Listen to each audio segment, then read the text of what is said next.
All right, so on today's adventures of What is Julie Up To today, we are going to be working on a coffee table that I got at a garage sale years ago for $3, y'all. Yes, $3. It is an Ethan Allen coffee table, and when I got it, I painted it like this same color white that my cabinets are, and I've loved it for all of those years. But I have since got a new couch that's a really light colored couch.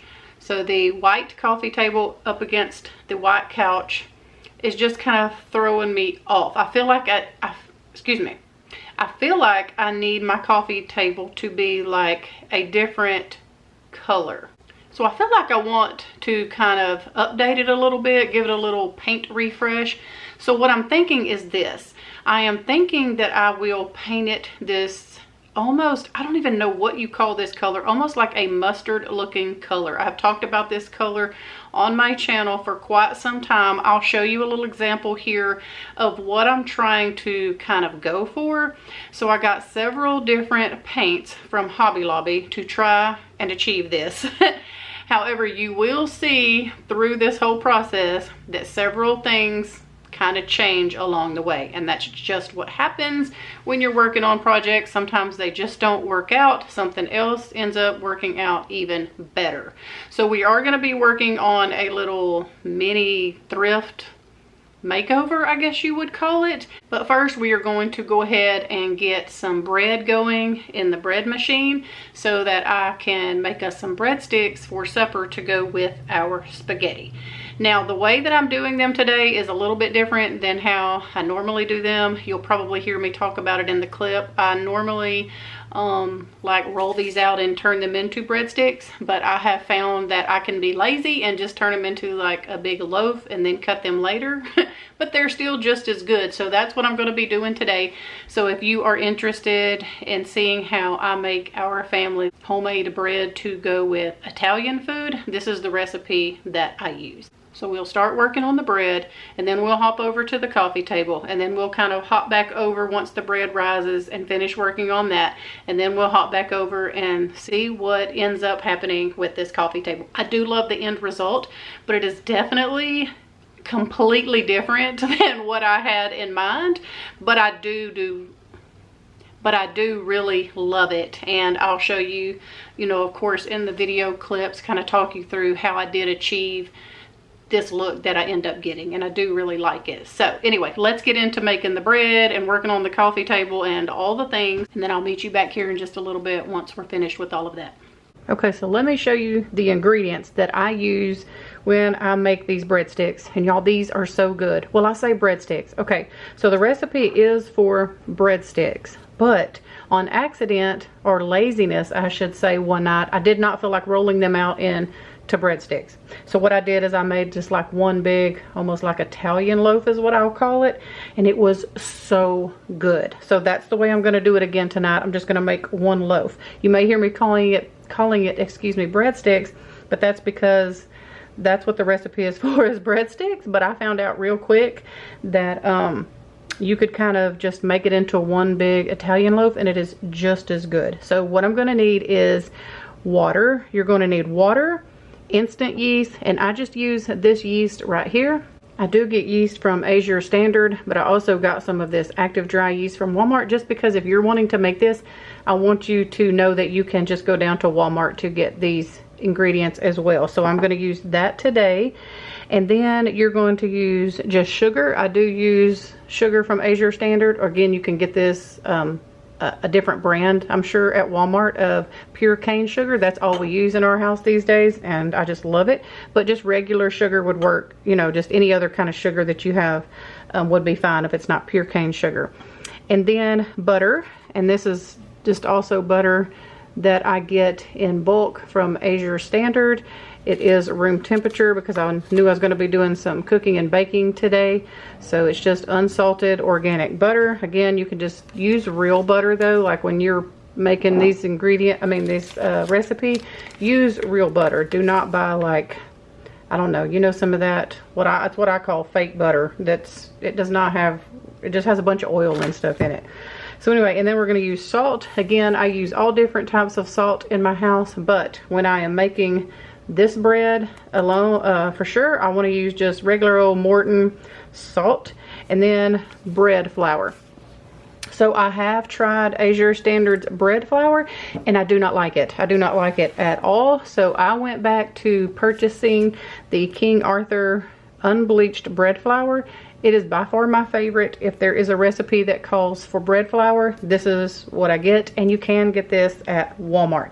Now, I have never tried to make this recipe with just regular all-purpose flour, but I'm sure if that's all you had, it would probably work. I've always had bread flour in my pantry, so that's what I'm going to use. Now, you can use a mixer, like if you have a KitchenAid mixer, but I will be using my bread machine here. So what I'm going to do is, I usually like to just take this part out while I'm putting the water and all in. I'm just going to push this to the side until I need it.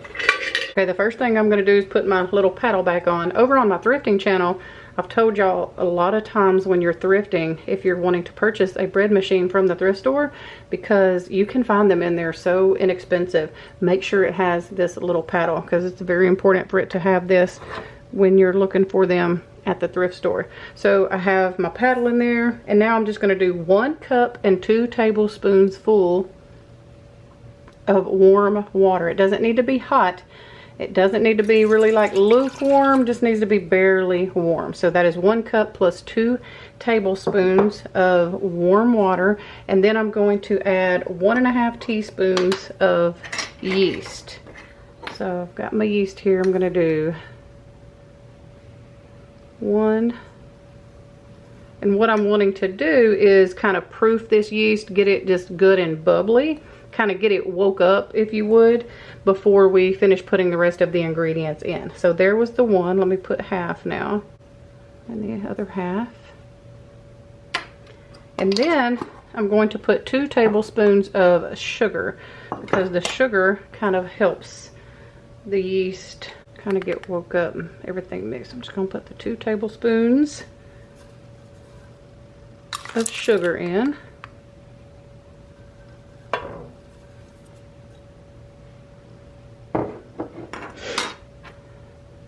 And now I just give it a gentle little stir here.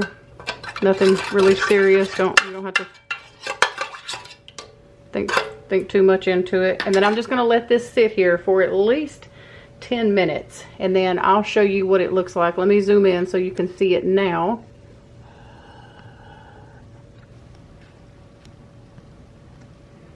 Okay, so this is what it looks like now. And then when I come back in a minute, well, I say a minute. When I come back in about 10-15 minutes, I'll show y'all that hopefully it's gotten all really bubbly looking. And then that's when you know it's ready to move forward to put the rest of your ingredients in, that it's good and proofed, and that the yeast is actually active. Okay, hopefully y'all can see now. It's been about 10-12 minutes maybe. Can you see how foamy it is? That means that my yeast is good. And so now I am going to add, let's see, butter. So I need 3 tablespoons of butter. Let me zoom y'all back out so y'all aren't just right up in the, move that to the side. And I am going to get my 3 tablespoons of butter. And most butter has a little thing here on the side to kind of help you. Let me get it to focus. To kind of help you. Let me get closer. Can y'all see that?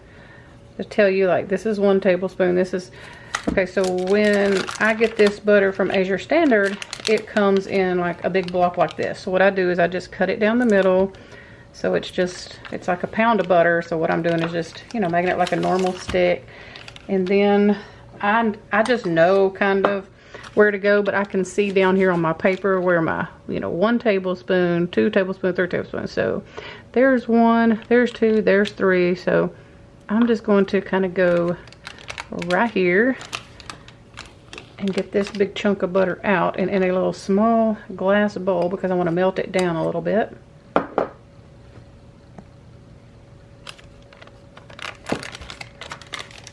I'm just going to go pop this in the microwave for, I don't know, 8 to 10 seconds, just so it's melted, because the recipe does call for melted butter. All All right, got that melted. And I am going to need some more of this butter later for the topping that goes on it. So I'm just going to leave this out over here to the side. So I've got my 3 tablespoons of melted butter. So I'm just going to pour that down in there. Get me a little spatula because we're not trying to leave none of that goodness in there. And I can just use this bowl later because I do have to melt some more butter to go on top. 1 3/4 teaspoon of the salt. So here is our 1 teaspoon. And then I'm just going to use this same one just to kind of guess my 3/4 there. I kind of know where to go. And then it is your 3 cups of bread flour. So I'm going to use one with a handle. Move that over. And I already have some bread flour in a canister here, and I want to use this up before I open my new bag. So I'm just going to try to do the best I can here, measuring this. Let me see. I better just set this down. I might have a little bit of a disaster there trying to do that. So, all right, let's see.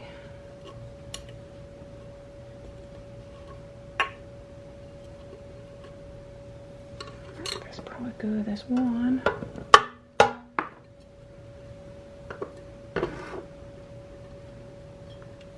I'm going to wash this before I fill it up with fresh. I'll just go ahead and open the bag though, and I'll just dip it out of here.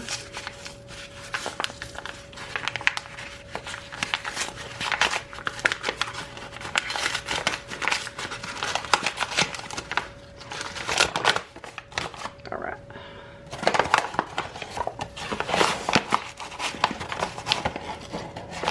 I'll fill it up.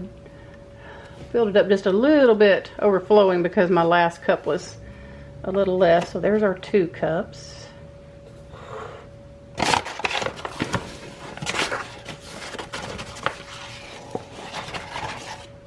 And our 3 cups. All right, now I'm just going to get ready to put this in the bread machine and let the bread machine work its magic. So let's pull the bread machine. Bread machine over here. Get this locked into place.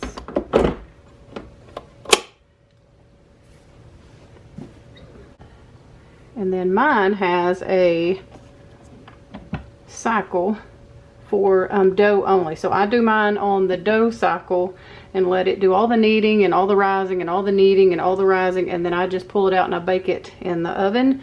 So I need to get to number 8. The number will come up right here. Number 8, and then I'm just going to hit start. That's all you do. And then I just let this do its thing. It takes about an hour and a half to go through the kneading and the rising and all that. And again, you can do this in a KitchenAid. You just have to kind of stand there and manually, you know, let it do the kneading and then stop and let it rest. And, you know, it's a little more manual labor where a bread machine just kind of does all the work for you. That's why I like it. But yeah, that's how it looks in there.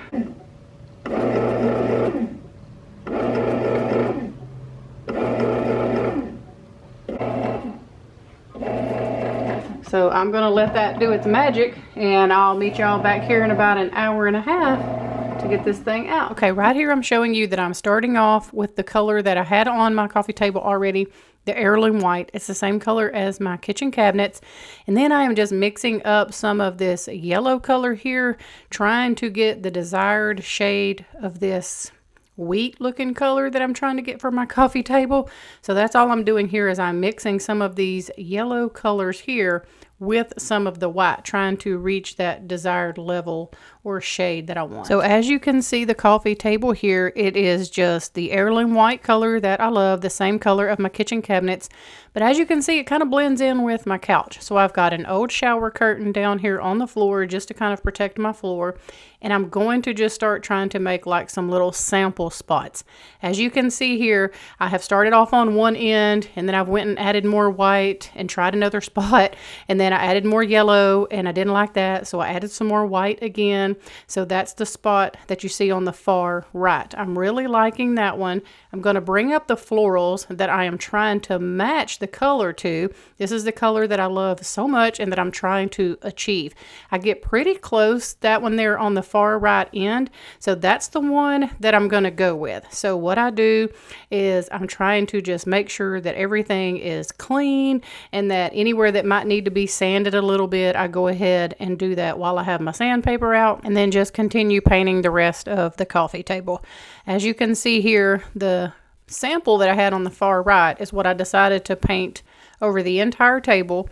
And I really thought that I was going to like it, y'all, until I get the whole coffee table painted. Or no, I think I get the back side of the coffee table painted, and I let it dry, and I kind of sit back and look at it, and I'm like, this is looking really yellow. I mean, it looked pretty once it was dry on that one little spot, but then once you stand back and look at it, it just seemed like a lot of yellow. So what I'm going to do right there is I am going to add this color, territorial beige, to it.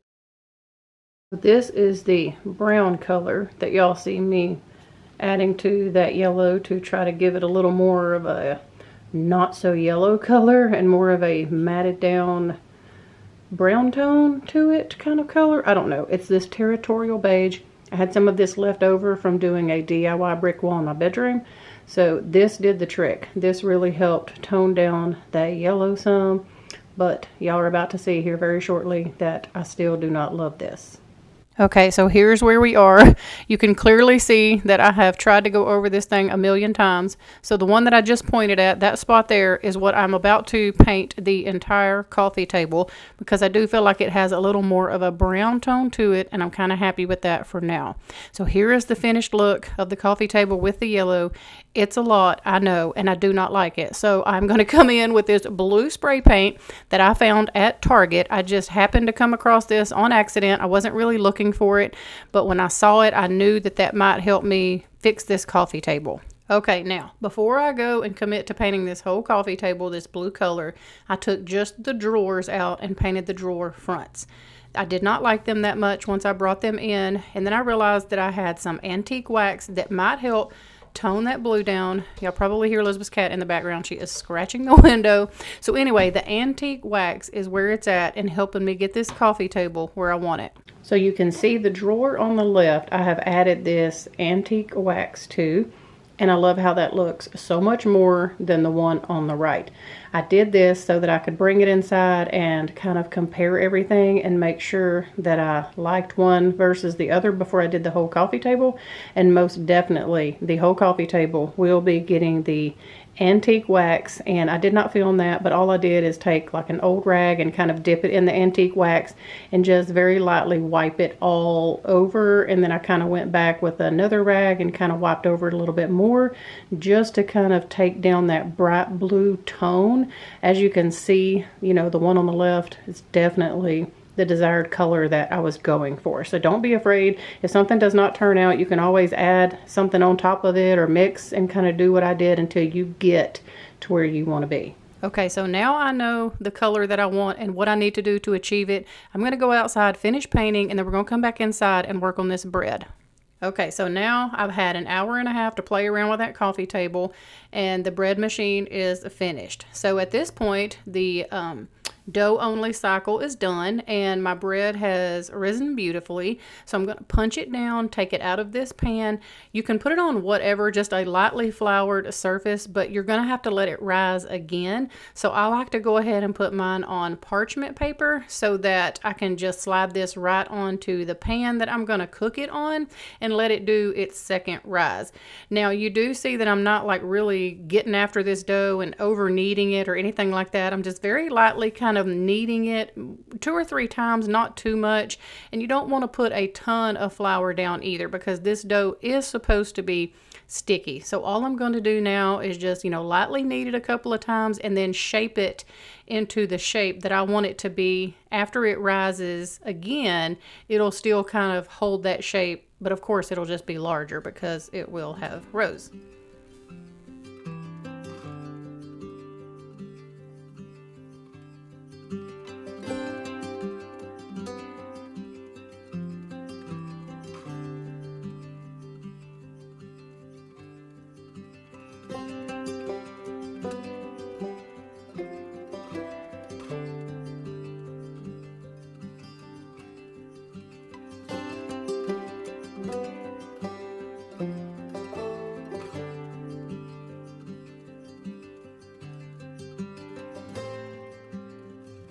Now, I like to let my bread rise in the oven. I put it on about 150 and then I turn it off just so that the oven is really warm. And I put just a real thin little towel over the top just so it doesn't get, dry. So this is after it's probably been in there about an hour. It rose beautifully in the oven. And then what I do is I just turn the oven on and cook it from there. I probably cooked that loaf probably about 12 to 15 minutes, just depending on your oven. While the bread is cooking, I'm going to go ahead and get all of the topping mixed up and ready to brush on there. So again, I just have 2 to 3 tablespoons of melted butter. Well, I mean, it's not melted yet. I've got the butter in here and I'm about to go melt that, but that's what you're going to start with is melted butter. All right, so I've got my melted butter, and then I'm going to do, it says half a teaspoon of salt, but I'm going to do a little bit less because every time I do a half a teaspoon, it always seems like it's a little too much for me. So I'm going to do just a little less than what it calls for. Put it straight in the butter. And then it calls for garlic powder. I'm going to put some garlic powder in there, and it calls for 1/4 teaspoon of that. And I did have it, here it is. 1/4 teaspoon of that. And then a 1/4 teaspoon of the Italian seasoning. And I'm making spaghetti, so I already had some of this stuff out while I'm making this bread to go along with our spaghetti. So then I'm going to add 1/4 teaspoon of that. And I'll just stir it with this. And as soon as our bread gets out, I spread this all over it with, let me see if I can find it.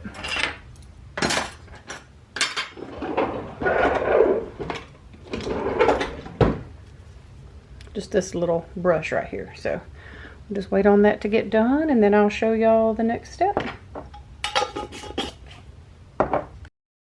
This bread is beautiful and it is so good. So I'm just going to finish up putting the butter that we, mixed together a while ago all on top. And then I cut these in little pieces for everybody, like the size of a breadstick.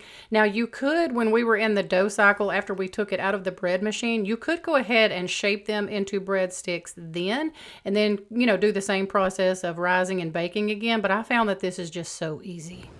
So y'all heard me talk about Ollie's before.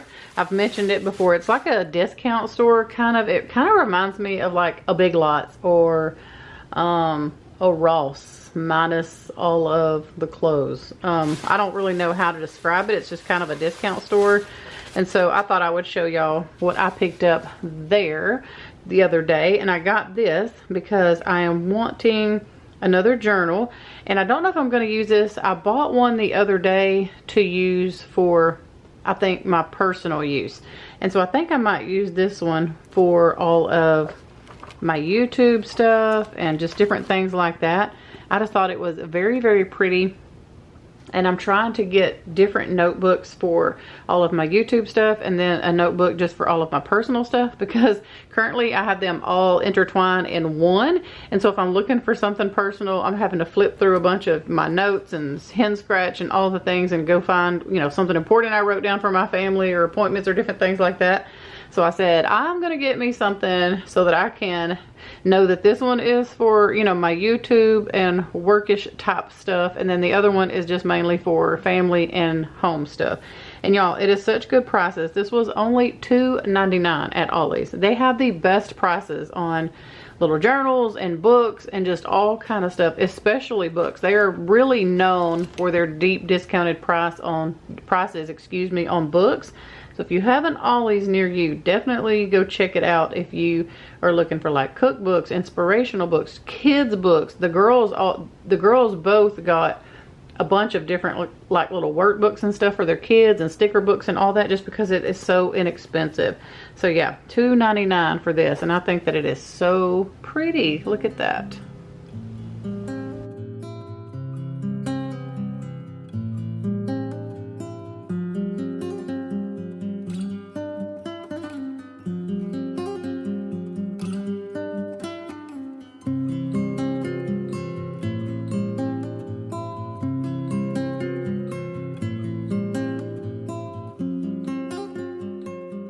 Okay, Okay, y'all, here is the finished look. I love this so much more than that yellow. The yellow was just, it was just too much for me. But I do love this blue color here, and you can see that I did go back and I used a spoon and just kind of did some distressing on it here along all of the little edges. I left the top alone. I did not do anything to the top. I just painted and antique waxed and distressed all the way around the bottom part of the coffee table, and I love it. I think it looks so good. It definitely brings some color in here, especially up against my new couch. So I'm just here to tell you that if some project that you're working on just does not work out immediately, keep going, keep trying, try something different. You will eventually achieve the look that you're trying to get. You just got to be patient and be willing to redo it over and over like I did. So yes, just to give you an idea of all of the background colors here that we're dealing with on the couch and kind of the fireplace. I think the blue was a good choice. It's not too much. Not as loud as the yellow, but it definitely brings some color in here. So I love it. Thank y'all so much for hanging out with me today, just kind of seeing what I'm up to. I hope that you enjoyed the recipe. I'll be on my thrifting channel on Friday with a new video, and then I'll be back here over on the home channel on Sunday with another new video as well. So we hope y'all have a wonderful week. We love y'all, and I'll see you really soon with a brand new video.